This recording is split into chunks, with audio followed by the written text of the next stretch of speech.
اگر آپ نے UAE کا ایک ٹویٹ پڑھا ہو جو غالباً خبر پرسوں آئی تھی، اور انہیں کہا تھا کہ جی اگر حماس نے اپنے حملے نہ روکے، جس طرح آپ نے کہا وہ پھلجریاں جو چھوڑ رہے ہیں، اگر حماس نے اپنے حملے نہ روکے تو ہم جو غازہ کے اندر جو وہ کوئی پاور پلانٹ لگا رہے ہیں وہاں پہ اس کی انویسٹمنٹ اور کوئی ڈیولپمنٹ، تو ہم وہ آنے والے دنوں میں وہ چیزیں بالکل بند کر دیں گے۔ اس ایٹیٹیوڈ سے آپ سمجھئے کہ فلسطینیوں سے کنسرن جو ایٹیٹیوڈ ہم لوگوں کا، یہ ہم جو آواز رکھتے، جو بائیڈن نے تو کہہ دیا نا، ہر دفعہ امریکہ کیا کہتا ہے، ویسٹ کیا کہتے ہیں، ہر دفعہ یہ کہتے ہیں کہ اسرائیل کو اپنے دفاع کا حق ہے۔ اور بھائی اگر اسرائیل کو اپنے دفاع کا حق ہے تو ان ہپوکریٹ، ان دغا بازوں سے، کمالا ہارس نے بھی کہہ دیا، ان منافقین سے کوئی یہ نہیں پوچھتا، ان ہپوکریٹ سے، ان لائر سے کوئی یہ نہیں پوچھتا کہ کیا فلسطینیوں کو اپنے دفاع کا حق نہیں؟ لیکن ہو کیا رہا ہے؟ ایک بہت بڑی، بہت گندی گیم کھیلی جا رہی ہے۔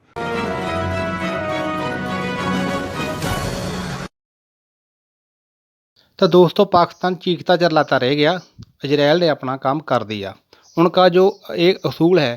کہ 5 کے بدلے 500، وہ انہوں نے اپنا کام کر لیا، اور پاکستان اور ترکی ورگے دیش بس باتیں کرتے رہ گئے۔ جیسے انہوں نے اذربائیجان کے ساتھ ارمینیا کے خلاف جد میں ترنت حصہ لے لیا تھا، اس طرح وہ اسرائیل کے خلاف نہیں کر سکے، کیونکہ ان کو پتہ تھا کہ اسرائیل ایک شکتیشالی دیش ہے، اگر اس کے ساتھ کوئی نہ کوئی چھیڑ چھاڑ کریں گے تو اس کا پرنام پاکستان کو بھگتنا پڑے گا۔ تو انہوں نے کیول باتیں کرنے میں ہی اپنا سماں برباد کر دیا۔ تو آپ اس ویڈیو کو دیکھیے، اس سے پہلے ہماری آپ سے ریکویسٹ ہے کہ آپ ہمارے چینل کو سبسکرائب ضرور کر دیجیے۔ چائنا نے، جو کہ اقوام متحدہ کی سیکیورٹی کونسل کا سربراہ بھی ہے، اس نے اجلاس بلایا اور اجلاس کے 2 سیشن بھی ہوئے، لیکن اگرچہ اجلاس میں وہ اکیلا رہ گیا اور باقی ساری سلامتی کونسل جو ہے وہ ایک طرف ہو گئی، لیکن امریکہ کے ایک ووٹ نے اس کے اوپر کوئی بھی ایڈوانسمنٹ نہیں ہونے دی، اور یوں ہفتہ سے زیادہ عرصہ ہو گیا آج کہ فلسطینیوں کے اوپر یہ ظلم و ستم کا بازار جاری ہے۔ اس وقت دنیا زبانی طور پہ اور خاص طور پہ اگر ہم ہیومن رائٹس کے حوالے سے دیکھیں تو یورپ کے اندر ہمیں بڑے بڑے مظاہرے نظر آ رہے ہیں۔ اگر ہم دیکھیں، ہر ملک کے اپنے معروضی حالات ہیں، ایک خاص حد سے آگے ترکی بھی نہیں جا پا رہا، ملائیشیا تو خیر کچھ بولا ہی نہیں ہے اس ایشو کے اوپر، ایران نے بھی مذمت کی ہے۔ اس وقت کوئی مقابلہ ہی نہیں ہے، وہ روایتی جو بارود ہوتا ہے اس سے بنے ہوئے دیسی ساخت کے، انہیں ہم شورلیاں پٹاخے تو کہہ سکتے ہیں، احتراماً ہم انہیں قسام وہ کہہ دیتے ہیں، میزائل کہہ دیتے ہیں، ادروائز وہ میزائل کی کسی ڈیفینیشن پہ پورے نہیں اترتے، لیکن ان کا بہانہ بنا کے جو پرسیجن کی صلاحیت ہے، جو ٹھیک طرح سے نشانہ لگانے کی صلاحیت ہے اسرائیل کی، وہ اس کو استعمال کر رہا ہے، وہ اس کو استعمال نہیں کر رہا۔ نتیجے کے طور پہ جب وہ کہیں پہ بھی بمباری پھینکتا ہے تو وہاں پہ اگر ان کا مطلوب کوئی ایک بندہ شہید یا جاں بحق ہوتا ہے، وہاں پہ اس سے 10 گنا زیادہ سویلین کیجویلٹیز ہوتی ہیں۔ اگرچہ اسرائیل اس بات پہ قادر ہے کہ وہ اس کو ٹارگٹ کلنگ کر سکتا ہے، نہیں کرتا، جان بوجھ کے نہیں کرتا۔ برگیڈیئر صاحب، سر غزہ لہو لہو، لیکن ہم مسلم امہ کی طرف سے اگر کوئی ہے، امہ نام کی کوئی چیز ہے، اس کی طرف سے کوئی کولیکٹیو یا افیکٹو رسپانس نہیں دیکھ پا رہے، کیا کریں اس کا sir? Gaza, Palestine, East Jerusalem, West Jerusalem, بیت المقدس جو تمام مسلمانوں کے لیے قبلہ اول کی حیثیت رکھتا ہے، اور جو کچھ وہاں پہ آج نہیں، جو کچھ وہ 1947 میں جب امریکہ اور برطانیہ نے زبردستی پیلسطینین کو وہاں گھسایا تھا ہولوکاسٹ کا بہانہ بنا کے، اس سے لے کے اب تک جو ہوتا رہا ہے وہ ایک بہت ہی لہو بری داستان ہے۔ اور اگر آپ جیسے آپ کہہ رہے ہیں کہ وہاں پہ ان کے ارد گرد یا دنیا میں 54 اسلامک ممالک بھی ہیں، ان کے ارد گرد بھی اسلامک ممالک ہیں، وہاں 2 جنگیں بھی ہوئیں، 1967 کی جنگ ہوئی، اور اس کے اوپر جو کچھ ہوا اور جس طرح ان کو ان کے دوستوں نے سپورٹ کیا، اس کے ورسز اگر اب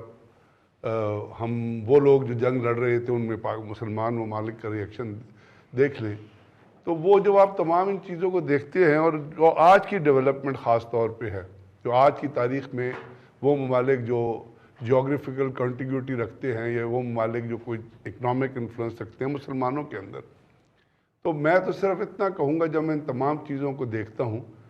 تو سورۃ نساء کی ایک آیت ہے 143, 44 اور 145. اس کا عربک تو نہیں, میں نے اس کا اردو ترجمہ پڑھ رہا تھا, مفہوم اس کا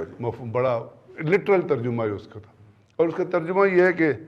اے ایمان والوں, نہ بناؤ کافروں کو رفیق اپنا, جی بالکل, مسلمانوں کو چھوڑ کر. یہ دلیل ہے نفاق کی, جیسا کہ منافقین کرتے تھے. ایسا ہرگز نہ کرنا کیونکہ تم منافقوں میں شمار ہوگے, اور منافقین کے لیے دوزخ کا سب سے نچلا درجہ مقرر ہے. اب آج آپ دیکھ لیجئے کہ جو ممالک, ویسٹ کو چھوڑ دیجئے, امریکہ کو چھوڑ دیجئے, فرانس کو چھوڑ دیجئے, برطانیہ کو چھوڑ دیجئے, جرمنی کو چھوڑ دیجئے, یورپ کو چھوڑ دیجئے, جو ممالک, وہ ممالک جو ایک کیومولیٹک آواز ایک جنریٹ کر سکتے ہیں, مل جل کے ایک آواز بنا سکتے ہیں. آخر ایسا بھی تو ہوا کہ پاکستان نے اس سے پہلے بھی اپنے کچھ پائلٹس بھیجے تھے جو عرب اسرائیل جنگ میں وہاں پہ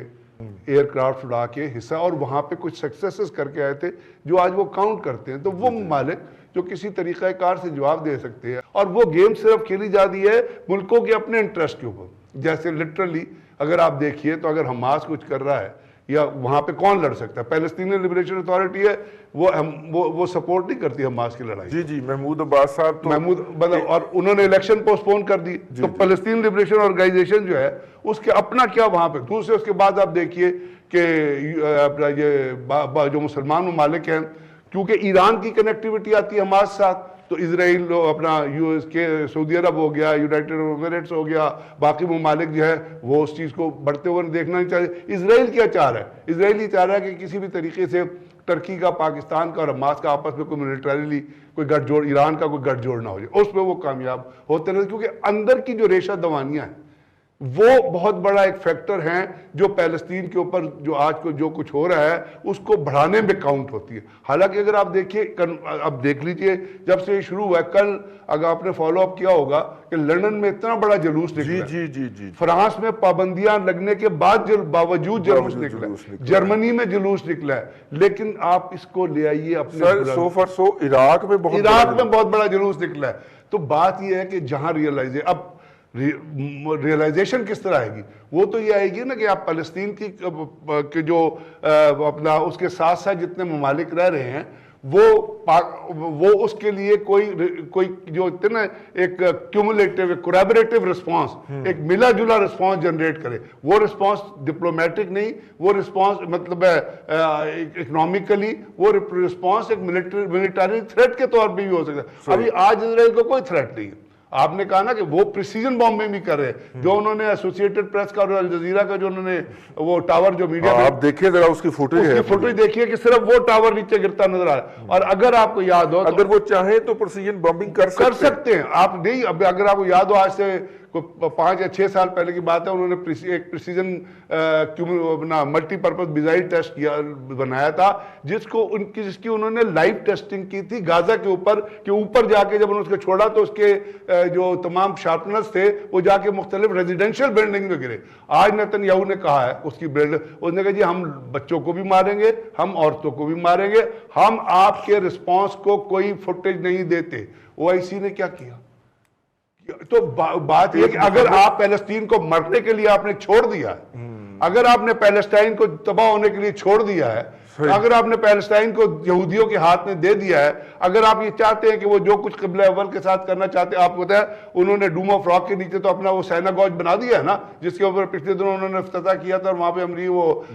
وہ اس کی تصاویر آپ نے دیکھ, اور یہی. تو اب یہ جو چیزیں ہو رہی ہیں, یہ ایک بہت ہی اس کے لیے کیا کریں اور کس طرح کر کے کریں, اس کے اندر پاکستان کا کیا رسپانس ہونا چاہیے. میرے خیال میں پاکستان کچھ OIC میں یا ڈپلومیٹک چیزیں اگر آپ کچھ کرتے ہیں تو پاکستان ایک